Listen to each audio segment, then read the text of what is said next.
Pojok Seram Channel Yokoso. Ya halo guys, selamat datang kembali di Pojok Seram. Hari ini gue akan menceritakan film Jepang yang berjudul Hontou ni Ata. Hayu kita mulai.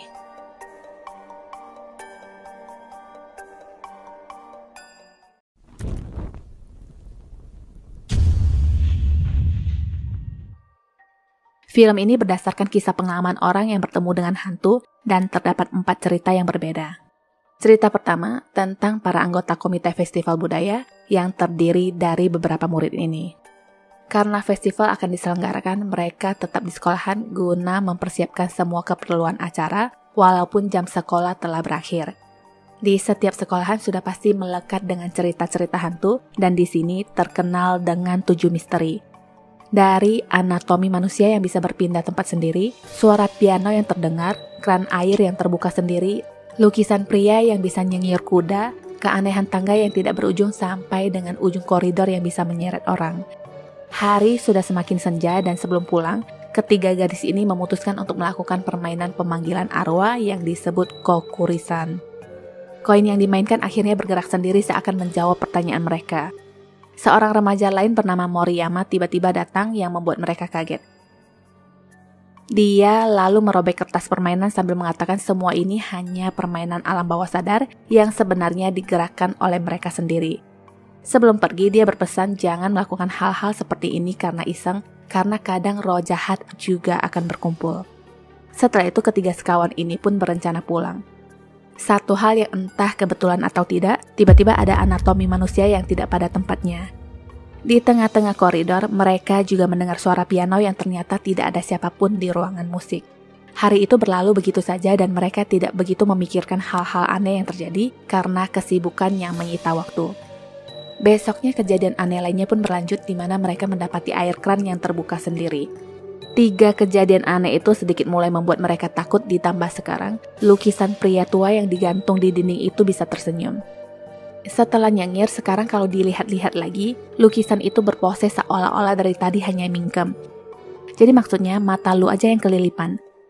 7 dari cerita hantu di sekolah, 4 diantaranya sudah terjadi. Besoknya, Saki menemui Moriyama untuk meminjam cat warna.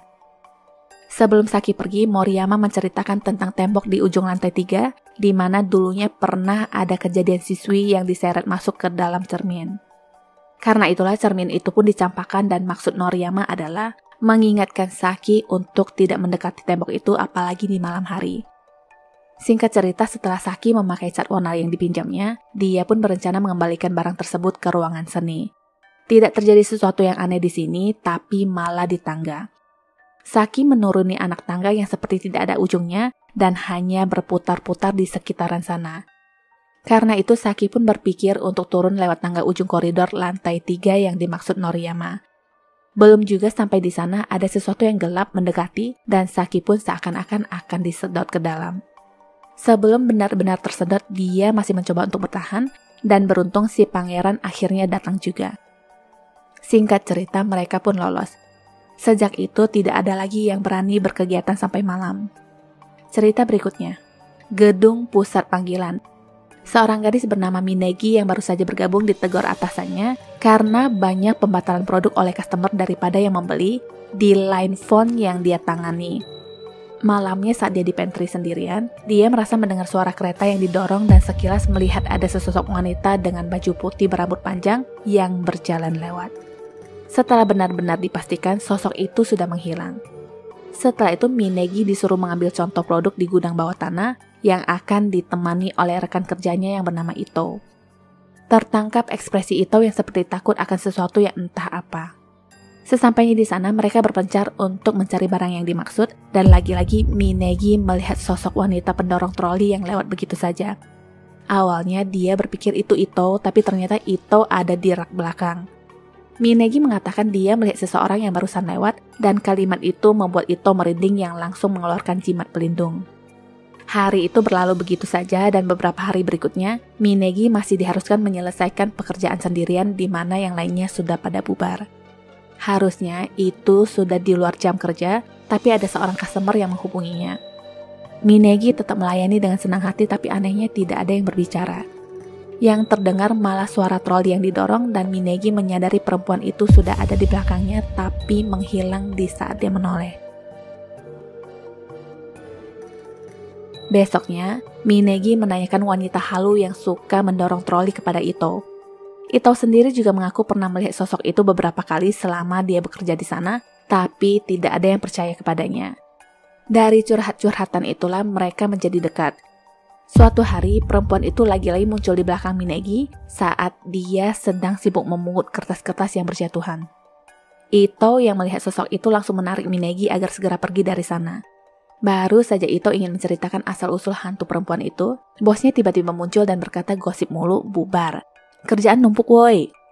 Sebelum pergi, Ito memberikan jimat pelindungnya kepada Minegi. Jimat sudah tidak ada dan hantu itu seakan mengincar Ito. Suara troli khas kemunculannya pun terdengar dan Ito tampak kaget setelah dia membalikkan badan. Entah apa yang terjadi dengannya, yang pasti besoknya Ito sudah mengundurkan diri. Tanpa Ito, hidup terus berlanjut dan seperti biasa, Minegi akan bekerja sampai larut malam sendirian. Ada penelpon di jam segini dan kali ini terdengar suara wanita yang menangis. Minegi pun tidak ingin mendengarkan lebih lama dan segera pergi. Dengan cepat dia memperbesar langkah kakinya dan si empok lewat lagi di belakang dengan trolinya. Kalau tadi cuma seliwiran lewat di belakang, sekarang hantu itu sengaja menampakkan diri di depan yang membuat orang kabur. Saking takutnya, Minegi bersembunyi di antara kardus dan mempersilahkan si kakak hantu untuk lewat dulu. Awalnya semua sesuai dengan rencana, tapi Minegi malah tidak sengaja menjatuhkan kardus yang membuat hantu itu berbelok kembali. Dengan segera Minegi pun menuruni tangga dan apesnya hantu itu malah ada di bawah. Terpaksa dia naik kembali ke atas dan hantu perempuan itu pun seakan mengejarnya dengan pelan tapi pasti. Karena tidak ada jalan keluar, Minegi lalu bersembunyi di toilet. Hantu itu sampai di toilet dan membuka satu persatu bilik toilet dan terakhir dia ingin membuka pintu toilet Minegi. Dalam keadaan ketakutan yang sangat, Minegi teringat akan jimat pelindung yang diberikan Ito dan tak lama setelah itu, pintu pun terdiam. Suara troli terdengar menjauh tapi siapa sangka, si empok sudah di dalam toilet dengan wajah yang tersenyum. Karena dialah, Minegi akhirnya resign dari perusahaan itu. Jadi katanya, hantu wanita itu dulunya adalah karyawan di perusahaan tersebut yang mempunyai dendam dengan perusahaan karena sesuatu hal. Itu sebabnya dia menjadi hantu gentayangan yang selalu ingin mengusir orang-orang yang mempunyai hati baik dan menyisakan orang-orang yang berkualitas jelek dengan tujuan menghancurkan perusahaan tersebut. Cerita selanjutnya, seorang gadis bernama Yumechi menginap di hotel yang rencananya akan ada rekaman lokal. Yumechi sendiri bisa merasakan kehadiran dan melihat roh dari kecil. Beberapa tahun terakhir dia tidak lagi melihat kemunculan roh, tapi setelah berkenalan dengan seorang teman, indera keenamnya itu seakan terasa kembali. Dia mengambil beberapa foto kamar dan mengirimkannya ke temannya. Menurut temannya pun, kamar itu mempunyai energi negatif. Baru juga diomongin, hal aneh pun terjadi. Koper yang harusnya tidak terkunci sama sekali sekarang terkunci rapat. Karena itulah dia meminta jasa tukang untuk membuka koper tersebut.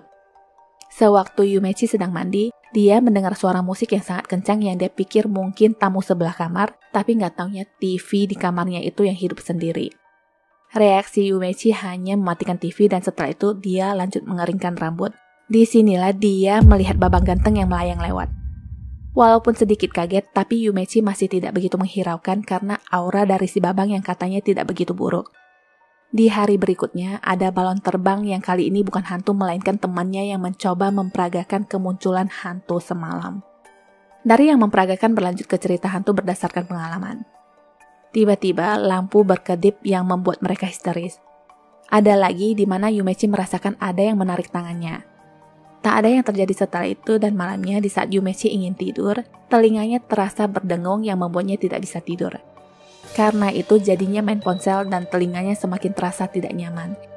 Disinilah hantu si babang muncul lagi dengan posisi seperti mengintip. Setelah lampu dinyalakan, dianya hilang.